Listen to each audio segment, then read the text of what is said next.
எல்லாமே நோயா வராது. உடல் எப்பயுமே அறிவிப்பு இல்லாமல் எந்த நோயும் நமக்கு கொடுக்காது. முன்னறிவிப்பு இல்லாமல் உடல் நமக்கு நோயை உருவாக்காது. அப்போ முன்னறிவிப்பு செய்கிற அத்தனை விஷயம் நம்ம நோட் பண்ணணும். ஒரு பொருள் சாப்பிட்டா இதனால என்ன நடக்குது, வாமிட் வருதா, செரிமானம் ஆயிடுச்சா, இப்படி நம்ம அனலைஸ் பண்ணணும். அது ஆராய்ச்சி பண்ணி சாப்பிட்டு இருக்க முடியாது. ஒரு கவனம் வச்சுக்கணும். நம்ம உடல்ல ஒரு மாற்றம் ஏற்பட்டால் அந்த மாற்றத்துக்கு காரணம் என்னன்னு முதல்ல நம்ம உணரும். நமக்கு தெரியாத டாக்டர் சொல்ல போறாங்க, நீங்க தான் டாக்டர் சொல்லுவீங்க. சார் வயிறு வலி சார், நேற்று நைட்டு கொஞ்சம் பிரியாணி சாப்பிட்டேன், அப்புறம் 11 மணி இருக்கும். சொன்னது யாரு? நீங்க தான். அப்போ ஏன் பிரியாணி சாப்பிட்டீங்க, ஏன் அன்டைம் சாப்பிட்டீங்க, உங்க ஜீரணத்துக்கு தகுந்தபடி ஏன் சாப்பிடல? ஸோ வயிறு வலின்னு போயிட்டீங்க. ஆனால் தவறுலாம் யாருக்கு தான் தெரியும்? டாக்டருக்கு தான் தெரியும். அவர் கேட்பாரா பிரியாணி சாப்பிட்டீங்களா?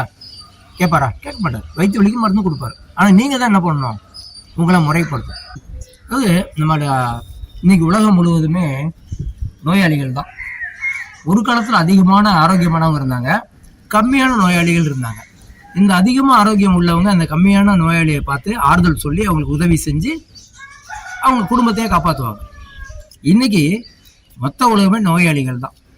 அப்போ நோயாளிகள் இன்னைக்கு 2 வகை. என்ன? குறைந்த நோய் உள்ளவர்கள், அதிக நோய் உள்ளவர்கள். இந்த 2 வரைக்கும் தான் இருக்கு. ஒரு காலத்தில் எப்படி இருந்தாங்க? அதிக ஆரோக்கியம் உள்ளவர்கள், குறைந்த நோயாளிகள்.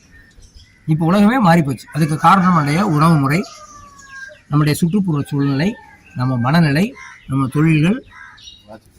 ஸோ இதெல்லாம் நமக்கு ஒரு தடையா இருக்கு, நம்முடைய ஆரோக்கியத்தை கெடுக்குது. அப்போ நம்ம என்ன செய்யணும்? நமக்கு ஒரு